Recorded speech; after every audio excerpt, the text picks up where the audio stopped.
Chapter 9, Section 4 in the 7th grade note-taking guide is entitled Areas of Triangles and Trapezoids.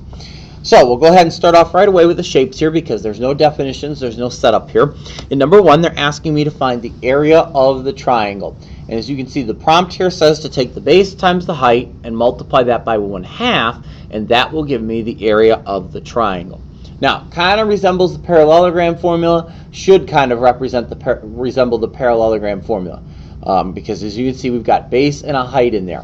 Let's take a parallelogram here and recall that when we're finding the area of a parallelogram, we're multiplying together the base, which is one of the sides of the shape, and the height. The height makes a right angle with the base. Now, if it was just base times height, that's what we would do to find the area of the parallelogram.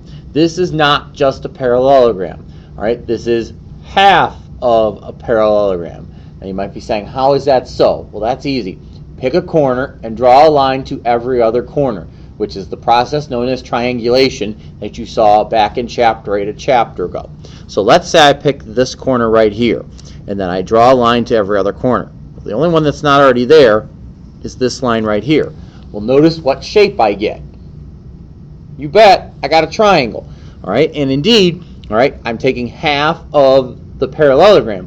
Well, if the parallelogram is base times the height, then I'm doing half of the parallelogram, or half of the base times the height, which is no surprise, my formula. So you can always recreate the formula. It's not one you need to remember as long as you can remember how to work with a parallelogram.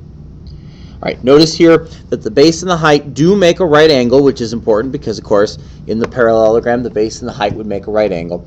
I will point out, if they were to draw an obtuse triangle, which is usually the only time you would see this, something like that, in order to draw that height that would reach the opposite side, what they would probably do is draw the height outside the triangle like this.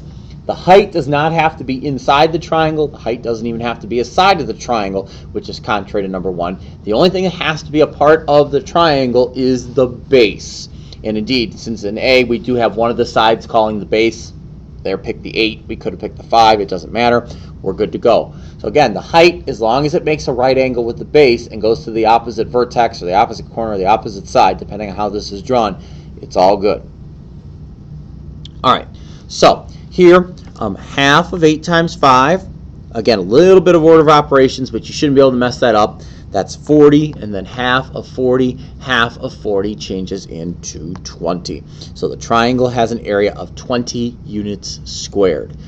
They did not say inches or feet or centimeters here, so that's why we're saying just units squared.